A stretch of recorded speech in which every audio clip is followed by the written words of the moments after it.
Hello everyone, my name is Kist, and today we're checking out the new RO update. Before we take our train, consider liking, subscribing, and ringing the notification bell so you don't miss any future content from me. It's free, and you can always take it back later. Now, it's UINTAH time.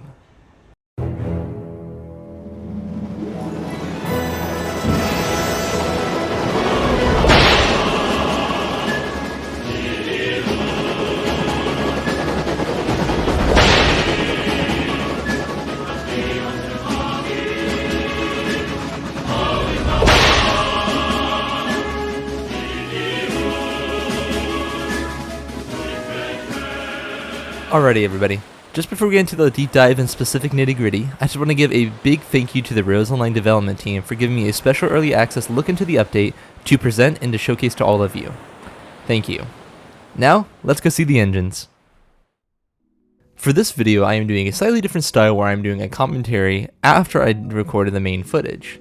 The first thing on our docket is to look at the new locomotives, first being the UINTAH 2662T. Now this one, the big daddy, the big engine, has definitely been the most requested locomotive in Rose Online history. It was built in 1926 by the Baldwin Locomotive Works. It has 42,089 tractive effort and is currently priced at $33,190, and you have to have level 12 experience to buy it. Going to our customization, I just messed with it a little bit, took my time, and I think it might be better just to simply relax and let you see for yourself the different customization things we can do.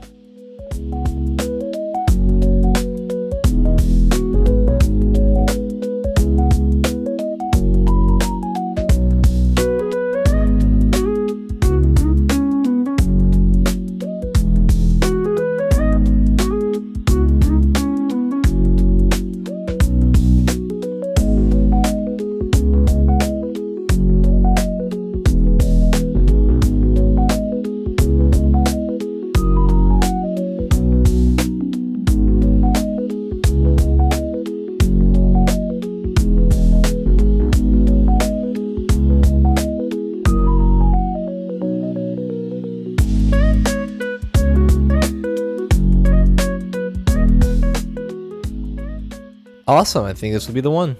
We have a total of 6 smokestacks, 10 headlight options, and 4 paints to pick from. Now let's go ahead and buy it. Continuing on, I want to look at the next UINTAH locomotive, the 062ST. This one was built by the Baldwin Locomotive Works in 1905. It currently has 4 stack and 4 paint options, and a total of 13,694 tractive effort. It is level 4 XP and requires $5,100. It's most comparable to the Ruby Basin in terms of price and power. Now, looking at the customization options, again, I was just messing around, just taking my time to sort through them, and I'm going to step back and just let you enjoy for yourself the different customizations.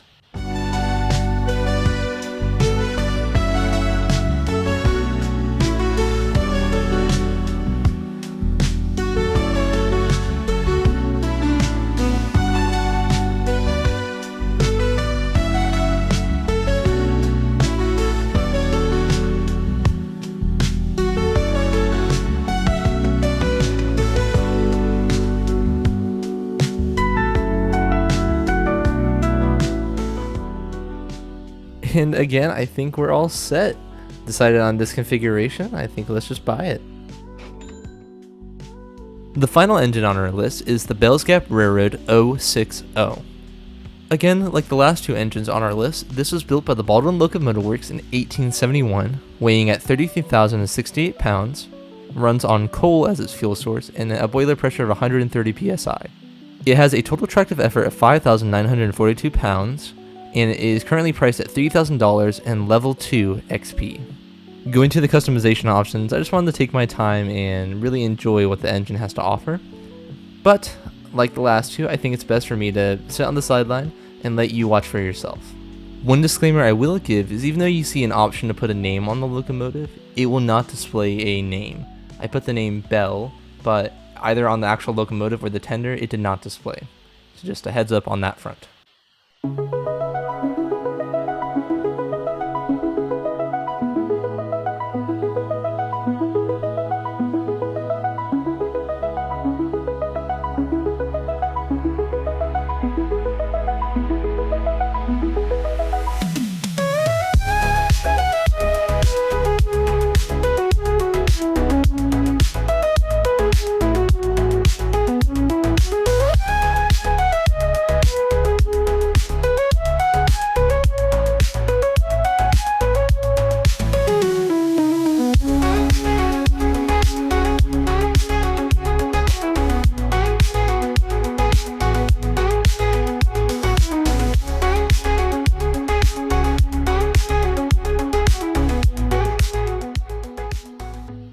Coming in on the end, I am finally got my decisions now, and I think the best thing to do is just buy it.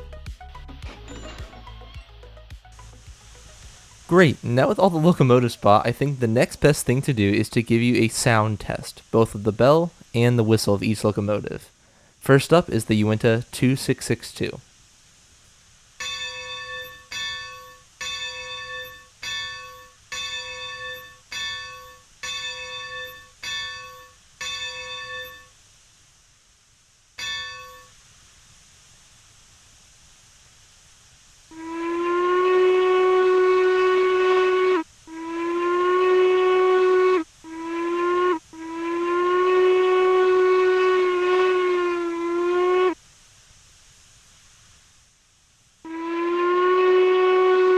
Wow, I don't know if you guys noticed that, but there was a new steam effect for the whistle on the UINTAH 2662. How interesting. Now let's check out the smaller UINTAH, the 062.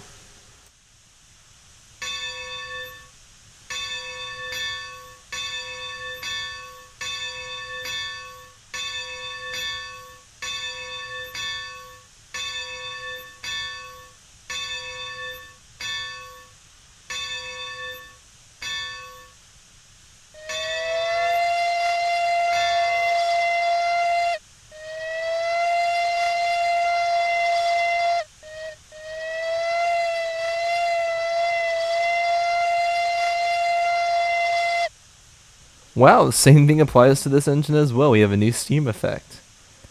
So far, so good. This is all interesting. We got two div whistles. Now let's check it out on the Bellscap 060.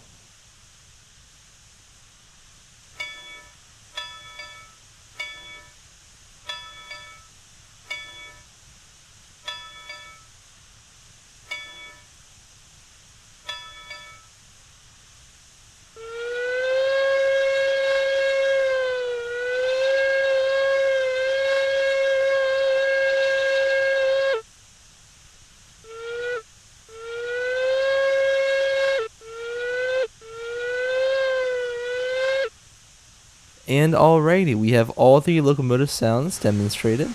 I'm going to reserve my opinions till the end of the video, but let's just keep trucking along. The next thing I want to show you is the UINTAH's articulation. For those of you who are familiar with the UINTAH Railway, you might remember this picture of UINTAH number 51 going around a 30-meter radius curve. In this video, I decided to do the exact same thing. I built the same 30-meter curve just to see if the UINTAH can actually articulate well around a corner. Without further ado, here is the result.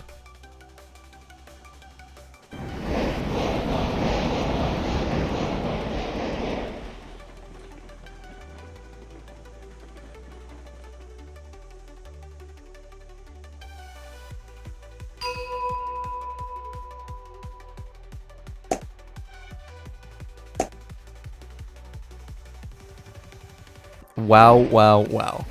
Holy crap, yes, it can articulate, and it seems to articulate rather well. It has no issue going around this curve, but I don't want to stick on this forever. The next thing I want to showcase for all of you is the locomotive's power. Let us transition to somewhere else on the Mesa Plains map and do a pulling test. For this test, I am in the bottom right half of the map around the gold mine. I have the UINTAH here, the 2662, and 10 fully loaded iron ore cars, plus a bobber caboose. Right here on this part of the map, there is a nice grade leading up to the coal mine. If you did the pre-laid map, you may find it to be a 5 to 6% grade at steepest. For this test, I smoothed it out to be a constant 4.5% all the way up to the gold mine. Each theodolite shows you which part I mapped out. Before we show the newer locomotives, I actually want to showcase the class 125 and its pulling power. As of now, this is the strongest engine in the game before this update. And just to show what it can do, I wanted to see if it can pull all 10 of these hopper cars up to 4.5%. Let's find out.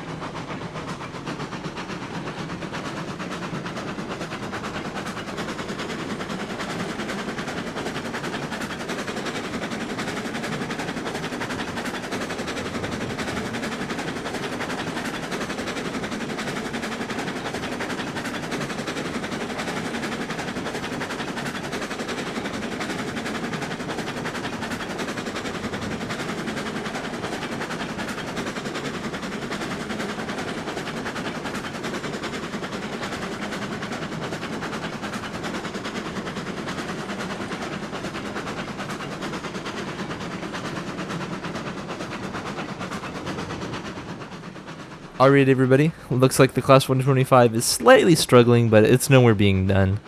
It made it up all the way to the gold mine with no issues, but as to not waste any more time, I think let's transition to our next locomotive and see what it can do. The next locomotive I want to try is the UINTAH 062, which is comparable to the Ruby Basin.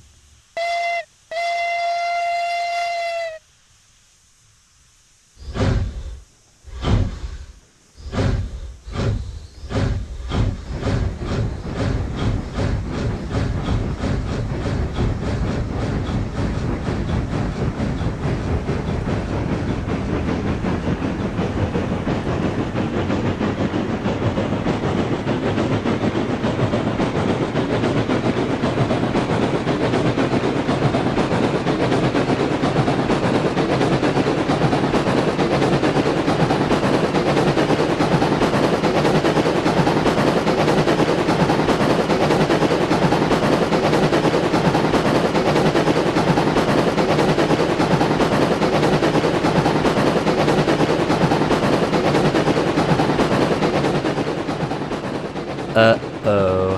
I think you can hear it. It's starting to slow down.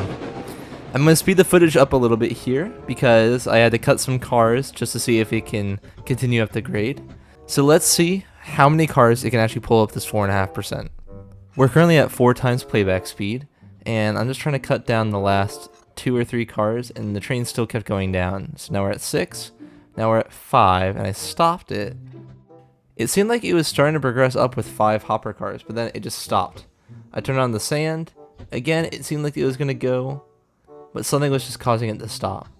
I think since I'm starting on a grade, that's why. And when I cut that 5th car, it all seemed to work. I was able to pull up 4 cars total up the grade. But I'm more than certain you can actually pull up 5 cars, just if you have a running start with some momentum. 4 cars for sure, 5 maybe if you're good enough. With that out of the way, let's go and check out the next engine. Our next contestant is the Bell's Gap 060, and I'm not gonna lie, I only tried pulling 1 car. I thought since I had such low attractive effort, it's probably only gonna pull up the 1 car up this 4.5. Not to mention, it's also really slow, so I'm gonna speed up the footage here.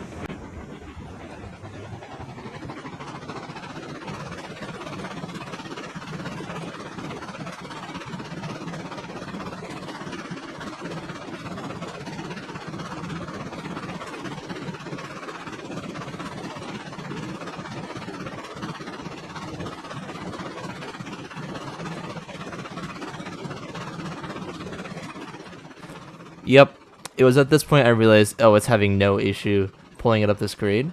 So I decided to push back and grab a second car to see if it would do it. This time I'm going to play it at real speed so you can actually hear the sound from the engine. And let's just see if it can pull it up the grade.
I'm sure as you're hearing, it's starting to bog down a little bit.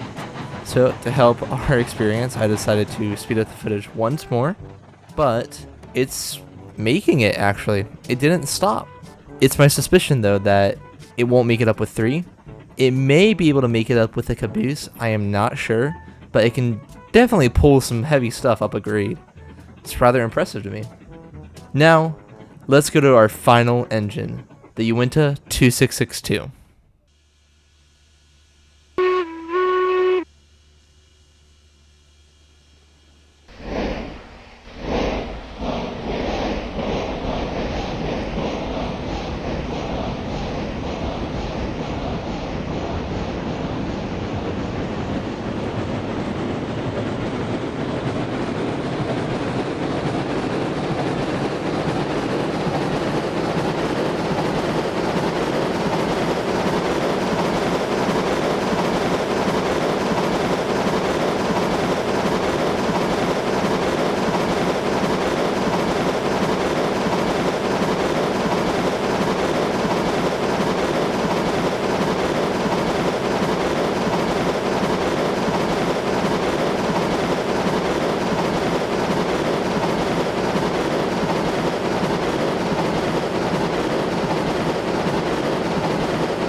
Wow, wow, wow.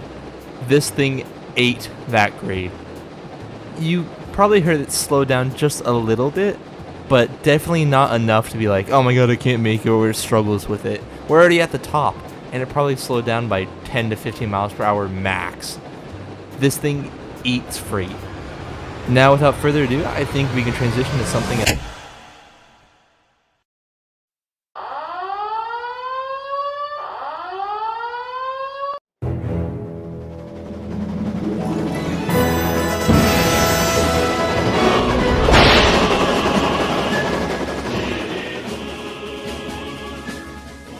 Whoa, wait, I thought there was only 3 locomotives this update. No, not anymore, everybody. Coming soon with the Explorer DLC, available for $4.99 on Steam and console, you'll be able to get a Mastodon 480. However, that's not all. Coming with the Explorer DLC is a Denver and Rio Grande Class 2 4-axle caboose. Oh yeah, look at that thing. On the inside, we can find nice heating, affordable space, and canned bologna. The best is now better. But that's not all. Hidden in the cupola, we can find this pristine gold porter. And why stop here? Why limit yourself to only 1 caboose when you can have 2 caboose? Coming in a nice creek brown and winter green, you can get yourself 2 of these 4-axle caboose for only $1,600 today. Buy now. On a serious note, this is all some really cool stuff.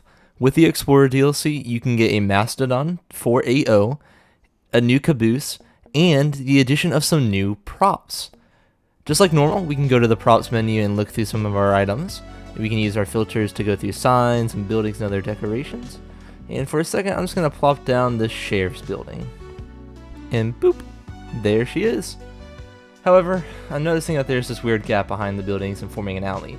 I think we can do something to help fill the gap. If we go to our props section and scroll all the way down on the list, no filters, we can find 4 new things to add. Boulders, plants, trees, and animals as props. So without further ado, I'm just going to grab some, maybe make a nice little pedestal with these rocks, and grab some trees to decorate it. And adding the final trees now. Look at that! Isn't that so picturesque? Oh man, this is so cool. However, I'm still not done. If we go back to our props menu and scroll all the way down, we can add some more plants, but this time I'm going to add some animals. I'm thinking the bear. Just going to plop him down on the rocks. Look at him. He's just chilling back there. I think I'm going to name him Smokey. That feels like a good name. Again, all of this can be available with the Explorer DLC for $4.99 on Steam or on consoles post the December 5th release. However, in true video fashion, let's see if we can get some nice shots of all this stuff.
Transitioning to something else, we're going to be focusing on the new snow mechanics added on the 1.0 release. I have with me both the Cook Moguls and the Cook Consolidation to help test this.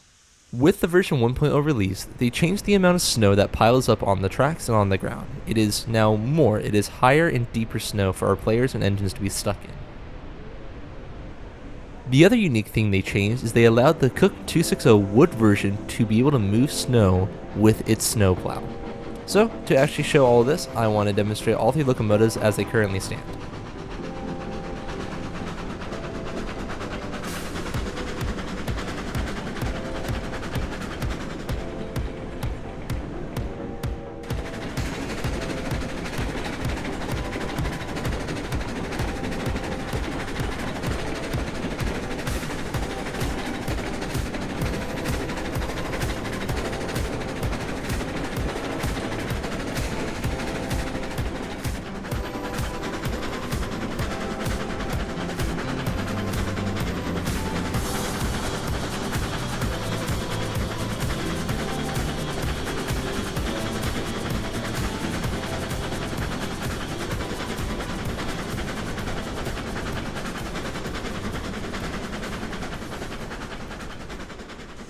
Awesome, awesome, awesome. I want to transition now to our final items on the list, the new Montezuma skin and the Red Mountain Depot. That's right everybody, the Montezuma got a brand new skin, the Lake Valley skin, which makes him look more weathered, more earthy, and then the Red Mountain Depot. This depot acts like the freight depot. You can drop off any good in the game at this station. Unlike the Silverton Depot, we can only accept gold. If you would like to have this depot and the new Montezuma skin, then you can find it for only $2.99 with the Pioneer DLC releasing on Thursday, December 5th. Alrighty everybody, this will conclude our main dive into the update and most of the features. However, at this point I realized I forgot to include some very important things, so right before we go into the end sequence I would like to go back and review the pier, the map, and my overall take on the update. One of the extra things I would like to talk about is the pier itself. When you set up the Mesa Plains pre-laid map, you will get 4 tracks placed on the pier for you. You can see here as I get closer, I have the Bell's Gap 060 and both UINTAH engines just chilling on the pier. These cranes are non-functional, they do not work or will load anything, but they're there for aesthetic. As we go closer, you may see that we have a wood rick and a seed pallet crane where you can actually come to the dock and pick up seed pallets to go take to the agricultural industries. Also on the pier is this little depot. Supposedly, you are able to drop off goods here as well. We can check this on the map. We can see a little depot symbol here. However, in my trial runs trying to get things to work, I was not able to successfully take anything off from the depot, maybe because these tracks are too close. I'm not sure, but I just had a hard time dropping goods off. I don't know if you're supposed to do it here or on the seed pallet place, but supposedly you're able to drop off goods here, and I wonder if more people have luck that I didn't have. A funny thing that will happen is this. Ferry times 4 AM to 4 PM and expect delays. This is true. You can see our ferry is rolling off in the distance. If you set the time to either 8 AM or 4 PM, the ferry will automatically depart and travel around. In real time, in the real world, it took about 1 hour for it to complete its cycle. This is all well and good, yet there is still one big thing we need to talk about with the pier.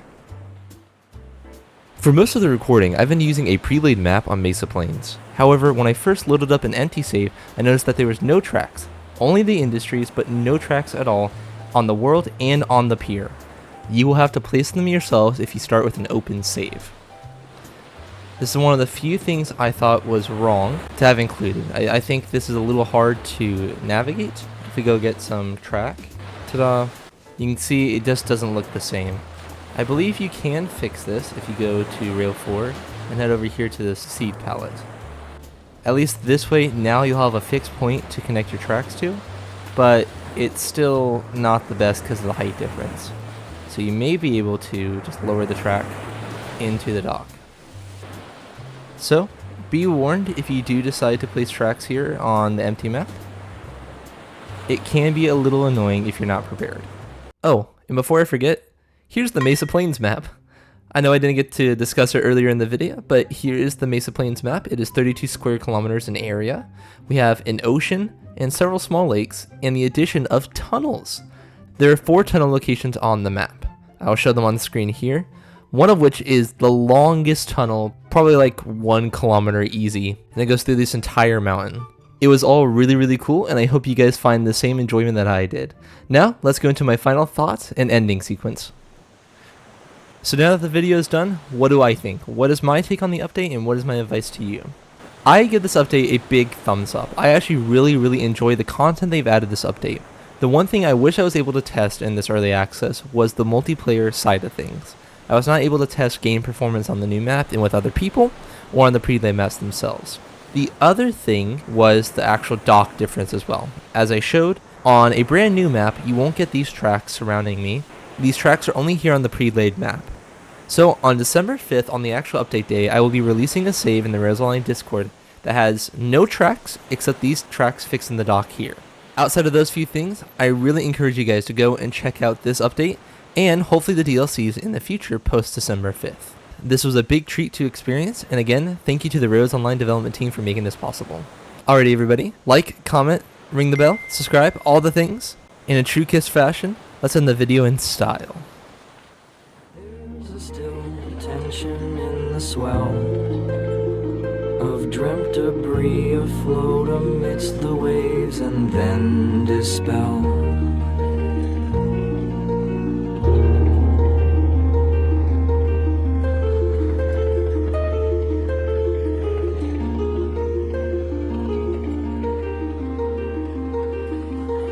Aimless thoughts and papers blown around, a million moments meant remembered rest in deep dark sound.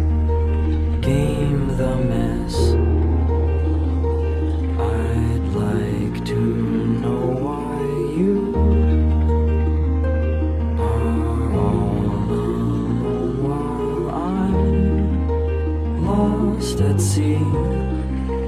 Maybe we'll be there when you want.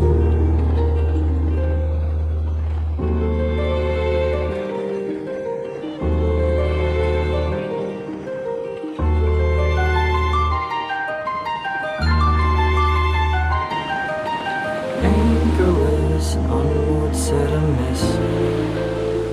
Awake would only prove the fantasy made lucid sense. Sail on, sail on. I'd like to know why you are all alone while I'm lost at sea. Maybe we'll be there when you want.